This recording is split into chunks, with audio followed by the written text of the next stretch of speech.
Hello प्यारे विद्यार्थियों, आप सभी का स्वागत है आपके अपने परिवार, आपके अपने यूट्यूब चैनल Idiot.74 में। आज हम लोग प्यारे दोस्तों सीखने वाले हैं इकाई अंक निकालना। ठीक है, यूनिट डिजिट निकालना। किसी भी संख्या में यूनिट डिजिट कैसे फाइंड करते हैं हम लोग बहुत अच्छे तरीके से सीखेंगे। ठीक है, अगर आपको ये सेशन कंटिन्यू चाहिए तो आप वीडियो को ज़्यादा से ज़्यादा लाइक करें, ज़्यादा से ज़्यादा लोग लाइक करें और शेयर भी करें। ठीक है, हमें लगेगा कि हाँ आपको ये सेशन चलाना चाहिए भाई। ठीक है, अगर लाइक शेयर नहीं आएंगे तो हम ये क्लास फिर आज के बाद नहीं बनाएंगे। ठीक है, तो भाई अगर आपको क्लास पसंद आ रहा है तो आप लाइक शेयर करिए।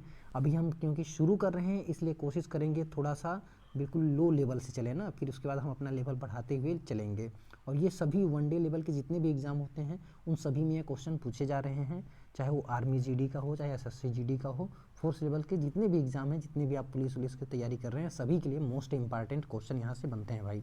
ठीक है, अब देखिए हम यूनिट डिजिट तो पढ़ रहे हैं। सबसे पहले जान लेना ज़रूरी है, जिन साथियों को नहीं पता है वो मैथ जो होता है ना, जैसे कि फोर्थ लेवल में बहुत सारे स्टूडेंट होते हैं मैथ वो पहली बार पढ़ रहे होते हैं, तो उन्हें मैं ये क्लास बता रहा हूँ भाई, उनके लिए है।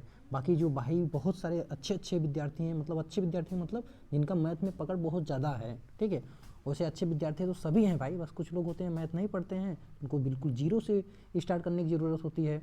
तो आपके लिए बेस्ट क्लास होने वाली है भाई। ठीक है, हर चीज़ यहाँ आपको समझ में आएगी, बस आपको साथ देना होगा। वो साथ कैसे देना होगा, कमेंट करके आप मुझे मोटिवेट करेंगे, लाइक करेंगे, शेयर करेंगे, बस इतना ही आपसे एक्सेप्ट करता हूँ मैं। ओके, चलिए क्लास को कंटिन्यू किया जाए।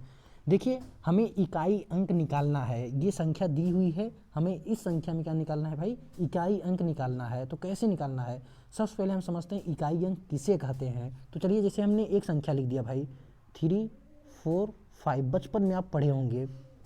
अगर मैं आपसे पूछूं इसका इकाई अंक क्या है तो आप कहेंगे 5 है इकाई अंक। हम इसे काउंट कैसे करते हैं, ऐसे करते हैं ना, इंग्लिश में अगर करना होगा वंस, टेंस, 100, या कहते हैं इकाई, दहाई, सैकड़ा। मतलब कि हम हमेशा इस साइड से ही संख्या को काउंट करते हैं। तो ये इकाई हुआ, दहाई हुआ, सैकड़ा हुआ, फिर आगे ऐसे हम बढ़ते चले जाते हैं। ओके, तो हमें यहाँ सिर्फ इकाई अंक पूछा है। अगर इस पार्टिकुलर संख्या में पूछा होता, इस पार्टिकुलर संख्या में पूछा होता है इकाई अंक क्या है, तो हम कहते हैं इकाई अंक यहाँ पे 5 है। ठीक है, इकाई अंक यहाँ पे 5 है। अगर इसी प्रकार मैं एक संख्या लूँ 2 और गुणा करूँ 16 में, ठीक है, तो हम इसका अगर इकाई अंक पूछेंगे आपसे तो आप कहेंगे पहले हमको इसका गुणा करना होगा। तो 16 दूना 32 करेंगे। क्या करेंगे भाई, 16 दूना 32। अब यहाँ बताएंगे आपकी इसका इकाई अंक क्या होगा, तो इसका इकाई अंक क्या है, 2 है। ठीक है, अब देखिए क्योंकि हमें सिर्फ इकाई अंक ही चाहिए तो हम 16 का गुणा ना करके सिर्फ हम इकाई अंकों का ही गुणा कर देते हैं। तो 6 दूना 12, 6 दूना 12 होगा, तो 12 कहीं 2 ही लिखेंगे बस। ठीक है, 12 पूरा नहीं, हमको सिर्फ इकाई अंक बताना है तो सिर्फ 2 लेके बताना है। ठीक है, इतना समझ में आया कि नहीं बात, आपको इतना समझ में आया कि नहीं। ठीक है, हर चीज़ें आपकी क्लियर होंगी भाई, बस आप अपना साथ सपोर्ट प्यार बनाए रखें। ठीक है, ये सब लाइक शेयर में यार कंजूसी नहीं करना चाहिए। ठीक है, अब इसी प्रकार मैं एक संख्या ले रहा हूँ, छोटा सा संख्या है भाई, जैसे कि 2, ठीक, 12 और यहाँ मैं 18, फिर यहाँ मैं ले लूँ ये 6 संख्या। अब मैं अगर आपसे इसका इकाई अंक पूछ रहा हूँ तो ये नहीं कि 18 में 12 का गुणा करें फिर जितना आए फिर उसका 6 में गुणा करें, नहीं, सिर्फ इकाई अंक का गुणा करिए और सिर्फ इकाई अंक ही लिखिए गुणा करने के बाद। देखिए 2 का 8 में गुणा करेंगे 16 आएगा, तो 16 का 6 लिखेंगे, सिर्फ इकाई अंक। अब इस 6 का इसमें गुणा कर लीजिए, 36 आया, 36 का 6 बस होगा, इसका इकाई अंक क्या होगा, 6 होगा। ठीक है, 36 लिख सकते हैं, कोई दिक्कत नहीं, लेकिन सिर्फ हमको प्रैक्टिस करना है तो सिर्फ इकाई अंक ही लिख के प्रैक्टिस करना है। ओके, अब जैसे कि ये संख्या दी हुई है भाई, ठीक है, तो देखिए क्वेश्चन आपके स्क्रीन पे है। ठीक है, पहले देखिए हम इस क्वेश्चन को थोड़ा पहले छोटा लें, ये 5 तक गुणा ना करके सिर्फ इतना ही कर लेते हैं। ठीक है, पहले कंसेप्ट को समझिए, फिर आप बड़े बड़े क्वेश्चंस को बहुत इजीली लगा पाएंगे।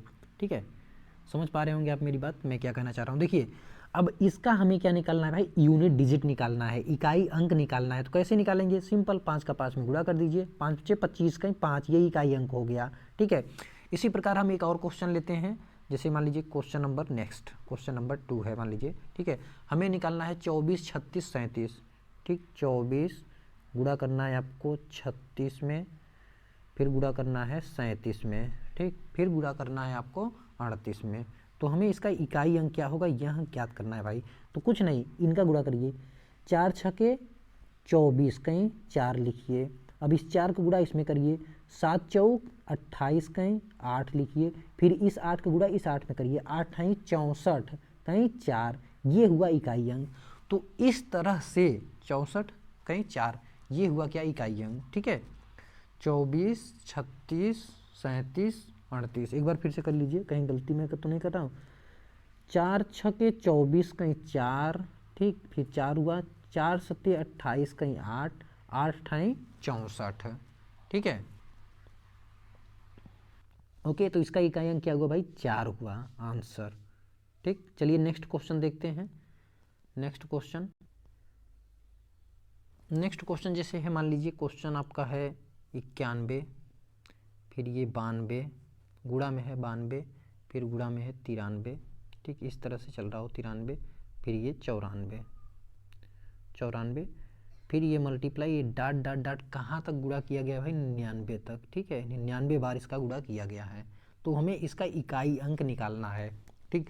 अब जो कंसेप्ट नहीं क्लियर रहेगा वो क्वेश्चन देख के डर जाएंगे, कहेंगे अरे यार इतना कौन गुणा करने जा रहा है, अब 99 बार संख्या लिखना। नहीं भाई, आपको 5 के बारे में पता होगा कि 5 एक ऐसी संख्या है, ठीक है, 5 एक ऐसी संख्या है जब इस संख्या को किसी सम संख्या में, ठीक है, किसी सम संख्या में गुणा किया जाए, मतलब इवन नंबर में अगर गुणा किया जाए, इवन नंबर क्या होता है, जैसे 2, 4, 6 इस तरह से, तो गुणा किया जाए तो उसका इकाई अंक क्या मिलता है भाई, 0 मिलता है, ठीक है। 5 को किसी सम संख्या में अगर गुणा करेंगे, जैसे 5 चौक 20, सपोज करिए 5 का गुणा हम एक सम संख्या ले रहे हैं 4 या 2 ले लीजिए, तो 5 चौके 20 आ रहा है, 20 कहीं 0, इसका इकाई अंक क्या मिला, 0 मिला, ठीक है।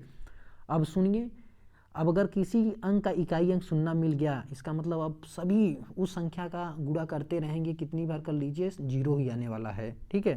कहने का मतलब जैसे ये 5 है, अगर हम 5 का गुणा किसी विषम संख्या में करते हैं, पहले इसको समझ लीजिए, 5 का गुणा किसी विषम संख्या में करते हैं तो हमेशा इकाई अंक क्या मिलता है भाई, 5 मिलता है। इतना बात आप जान लीजिए 5 के बारे में, ठीक है, इसको नोट करके लिख लीजिए।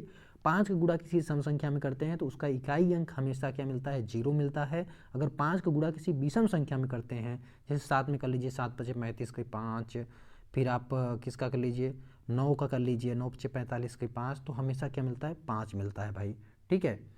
अब चलिए हम यहाँ पे इस क्वेश्चन को अब समझ गए होंगे, अब हम देखते हैं यहाँ पे नेक्स्ट कंसेप्ट। अब देखिए, अब ये 94 के बाद इतना तो आप जानते होंगे 95 आने वाला है, ठीक। अब 95 का देखिए, अब 2 में 95 का गुणा कर लीजिए या 4 में कर लीजिए, इकाई अंक क्या मिलने वाला है, 0, इकाई अंक 0 मिला। अब 0 में किसी का गुणा करेंगे तो हमेशा कहीं भी कर लीजिए, इकाई अंक क्या मिलने वाला है, 0 ही मिलने वाला है आंसर, ठीक है। तो इसका देखते ही आंसर कर देना है भाई, इस तरह से अगर क्वेश्चन आ रहे हैं बहुत सिंपल से होते हैं, देखते ही आपको आंसर कर देना है। चलिए नेक्स्ट क्वेश्चन देखते हैं। अब देखिए यहाँ पे एक क्वेश्चन है, बहुत प्यारा सा क्वेश्चन है, जैसे कि मान लीजिए 4, 5, 9, फिर ये मल्टीप्लाई है 3, 6, फिर ये मल्टीप्लाई है 27, यहाँ मान लीजिए हम बी ले लेते हैं 27b, फिर ये मल्टीप्लाई है किसका भाई, 4, 8, 4, ठीक है। अब ये कह रहे हैं इन संख्याओं का गुणा करने पर, ठीक, जो गुणनफल प्राप्त होता है उसका इकाई अंक 2 है। आप क्वेश्चन नोट कर लेंगे, इन संख्याओं का गुणा करने पर जो गुणनफल प्राप्त होता है उसका इकाई अंक कितना है भाई, 2 है, ठीक है। ऑप्शन है आपके पास, ठीक, ऑप्शन है आपके पास, ठीक, इसका इकाई अंक क्या है, 2 है। इन संख्याओं का गुणा कर रहे हैं तो इसका इकाई अंक हमें जो मिल रहा है उसका इकाई अंक क्या है, 2 है। चलिए मान लीजिए आपके पास ऑप्शन भी दिया है कि एक ऑप्शन में है 3, दूसरे ऑप्शन में है 5, मतलब बी ऑप्शन में, फिर 7 है, फिर आपका चौथा ऑप्शन है 8। इन ऑप्शन में से कौन सा आंसर होगा ये आपको बताना है, ठीक है। तो कैसे बताएंगे, अब हम क्या करेंगे, इकाई अंक निकालेंगे अपने ही मेथड से। तो 9 छके 54 कहीं 4, ठीक है, 50 4 54 लिखेंगे, और 54 कहीं 4, ये इकाई अंक लिखा जाता है ना सिर्फ। अब इस 4 का गुणा किस में करेंगे भाई, 7 में, 7 चौक 28, अच्छा इस बी में करेंगे, सॉरी, इस 4 का गुणा इस बी में करेंगे ना, बी में, ओके। तो अभी बी में ना करके जो संख्या पूर्ण है उसमें करेंगे, जैसे इसमें कर लीजिए, इस 4 का गुणा इसमें कर लीजिए, कितना आएगा भाई, 4 चौके 16, 16 कहीं 6। अब ठीक, अब हमें इस 6 का गुणा अब इसमें करना है, इसके इकाई अंक में, तो मतलब 6 का गुणा हमें किसमें, बी में करना है, ठीक है। और इकाई अंक हमें क्या मिलना चाहिए, 2 मिलना चाहिए। तो इन ऑप्शन में से ही तो कोई एक ऑप्शन सही होगा। तो हम इन ऑप्शन में से बी का क्या मान रखें कि इन दोनों का गुणा करें तो हमें 2 मिल जाए। तो अगर बी की जगह पे हम 3 रखेंगे तो 6 3 18 कहीं 8 आ जाएगा। बी की जगह पे अगर हम 5 रखेंगे तो 5 6 30 कहीं 0 आ जाएगा। अब बी की जगह पे हम 7 रखेंगे तो 6 7 42 कहीं 2 आ जाएगा। मतलब कौन सा, ये ऑप्शन बिल्कुल सही है। ये ऑप्शन क्या है, बिल्कुल सही है। 6 7 42 आ रहा है। 8 भी रख के चेक कर लीजिए, 8 भी रखेंगे तो कितना आया, 8 6 48 कहीं 8 आ रहा है।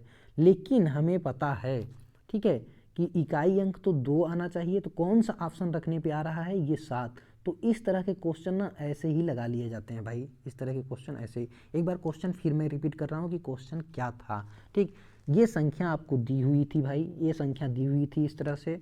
अब इन संख्याओं का गुणनफल, ठीक है, इन संख्याओं के गुणनफल का जो इकाई अंक था वो 2 बता रखा था भाई। कितना था, 2 बता रखा था। ठीक है, तो हमें बताना था कि b की जगह पे कौन सी संख्या आएगी। b की जगह पे कौन सी संख्या आएगी, तो कुछ नहीं, इसका हम इकाई अंक का गुणा कर लीजिए। ठीक, इसका हम इकाई अंक का गुणा कर लिए। फिर ये इसका हम नहीं कर रहे हैं अभी, लास्ट में कर लेंगे। फिर जो इकाई अंक आया, मतलब जैसे कि इसका किए तो 4 आया, इस 4 का हम गुणा इसके इकाई अंक में कर लिए तो कितना आया भाई, 6 आया। अब हम 6 का गुणा इसके इकाई अंक में करेंगे, मतलब 6 गुणित b लिखेंगे। ठीक, अब b की जगह पे हमें ऐसी संख्या लिखना है कि उनका इकाई अंक 2 आए। तो हम इन ऑप्शन में से चेक करके गुणा कर लिए, सिंपल सा। ठीक है, okay dear student, next question most important question है। ये क्वेश्चन बहुत ही अच्छा है। अगर आप ये क्वेश्चन लगा ले रहे हैं तो आपका कंसेप्ट मतलब बिल्कुल क्लियर है, आप इकाई अंक का क्वेश्चन लगा लेंगे भाई।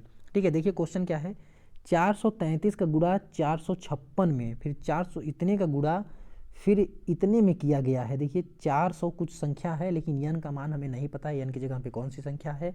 इन्होंने बता रखा है कि इतने का गुणा करने पर संख्याओं का जो इकाई अंक है वो n+2 के रूप में है। तो यन का मान हमें ज्ञात करना है। अब यन की जगह पे इन ऑप्शन में से दे रखा है, इन ऑप्शन में से यन की जगह पे कोई संख्या तो होगी। जैसे कि मान लीजिए 5 है, तो यन की जगह 5 रखेंगे तो मतलब इकाई अंक कितना होगा, 7 होगा। ठीक है, इतने का गुणा करेंगे, अगर ऑप्शन 5 सही होगा तब होगा। इतने का गुणा करेंगे तो इकाई अंक इन्होंने बता रखा है भाई 7 होगा। ओके, इतना बात क्लियर हुआ। अब चलिए हमारा वही पुराना मेथड, इकाई अंक से इकाई अंक में गुणा कर लेंगे भाई। तो 3 का गुणा हम किस में करेंगे, 6 में, 6 3 18 कहीं 8, इकाई अंक क्या मिला, 8 मिला भाई। अब इस 8 का गुणा किस में करना है, इसके इकाई अंक में, इस वाली संख्या के इकाई अंक में। तो यन है तो 8 का गुणा यन में करेंगे। ठीक है, तो हमें इकाई अंक ही मिलेगा ना। लेकिन ये बता दिए हैं कि इकाई अंक जो मिल रहा है भाई n+2 है, n+2 है। तो चलिए इन ऑप्शन में से हम यन के जगह पे मान रखते हैं। तो अगर 5 रख दिए n के जगह पे, यहाँ पे 5 रख दिए तो 5 8 40, इकाई अंक 0 मिल गया। 5 8 40 इकाई अंक 0 मिल गया। अब यन के जगह पे हमें 5 रखने पर 0 मिलना चाहिए, क्या मिलेगा, नहीं, 7 मिल रहा है। तो मतलब ये ऑप्शन तो बिल्कुल गलत है। अब 8 रख लीजिए, आप 8 रख लीजिए यन की जगह पे, तो 8 नहीं 64, इकाई अंक में क्या मिला, 64 कहीं 4, इकाई अंक क्या मिला भाई, 4। अब हमें यन की जगह पे 8 रखने पर इकाई अंक 4 मिलेगा क्या, तो 8 2 10 हो जाएगा। यन की जगह पे अगर यहाँ 8 रखेंगे तो 8 2 10 हो जाएगा। नहीं भाई, नहीं मिला 8, ये गलत हो गया ऑप्शन। अब 3 रखिए, यन की जगह पे अब क्या रखेंगे, हम 3 रखेंगे। तो 8 का गुणा 3 में करेंगे, इस 8 का गुणा 3 में कर लेंगे तो 8 3 24 कहीं 4 मिल रहा है। ठीक, नहीं मिल रहा है। अब देखिए यन यहाँ भी 3 रख लीजिए, तो 3 2 5 हो गया, यहाँ तो इकाई अंक 5 मिल रहा है और यहाँ पे 4। मतलब हमारा जो समीकरण है, जो भी कर लीजिए समीकरण कर लीजिए, सेटिस्फाइड नहीं हो पा रहा है। अब हम 3 नहीं रखें, अब 6 रखेंगे, लास्ट बचा है 6, तो ऑब्वियसली यही ऑप्शन होगा। एक बार हम चेक कर लेते हैं बढ़िया से। ठीक, एक बार चेक कर लेते हैं भाई। चलिए इन सबको पहले मिटा देते हैं, कैसे, इसको नहीं मिटाना है। ठीक है, इनको मिटा देते हैं क्योंकि ये सब ऑप्शन में से तो कोई भी सही हुआ नहीं। ओके, चलिए अब देखिए हमें 6 रख के चेक करना है। तो 8 यन की जगह पे 6 रख देंगे, 8 ठाई कितना हो जाएगा भाई, 64, 64 कहीं 4। ठीक, 8 ठाई 64, 7 4 64, 8 छाक सॉरी, क्या यार, सॉरी भाई, 64 नहीं, 8 को गुणा 6 में करना है ना, तो 8 छाके 48 कहीं 8 होगा ना, 8 छके 48 कहीं 8, और यन की जगह पे 6 रखेंगे तो 6 और 2 कितना होगा भाई, 8 होगा। देखिए बिल्कुल सेटिस्फाई हो गया, यहाँ भी इकाई अंक मिल रहा है 8 और यहाँ भी इकाई अंक, मतलब ऑप्शन कौन सा होगा सही, 6। n की जगह पे क्या रखा जाएगा भाई, n का मान क्या होगा 6, राइट। इस तरह से आप क्वेश्चंस को बहुत इजीली लगा पाएंगे भाई। ओके, तो प्यारे दोस्तों वीडियो कैसा लगा लाइक शेयर कमेंट करके ज़रूर बताएं भाई, ठीक है। वीडियो कैसा लगा, आपको नेक्स्ट टॉपिक चाहिए कि नहीं, अभी हम लोग पढ़ेंगे शेषफल निकालना, इकाई अंक निकालना, ठीक, सब कुछ पढ़ेंगे बहुत अच्छे से। अभी इसको तो और आगे अच्छे से ले जाना है और स्टैंडर्ड लेवल के सवाल को सॉल्व करना है। तो बस आज के लिए इतना ही रखते हैं भाई। वीडियो अच्छा लगा है तो वीडियो को लाइक कर दीजिए फटाक से और शेयर भी कर दीजिए। अगर आप हमारे चैनल पर नए हैं तो चैनल को सब्सक्राइब करके साथ में बेल आइकन को भी प्रेस कर लीजिए। Thank you for watching my video.